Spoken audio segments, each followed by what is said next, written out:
สบายดีผู้นำกองปลายทุกท่านทุกคนในประเทศและต่างประเทศ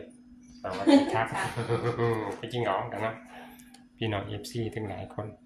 ต่างประเทศเนี่ยน้อยในประเทศนำต่างประเทศกันหลายประเทศพร้อมทุกคน สหรัฐญี่ปุ่นเกาหลีจอร์เจีย ไนจีเรียฮอลแลนด์เดนมาร์ก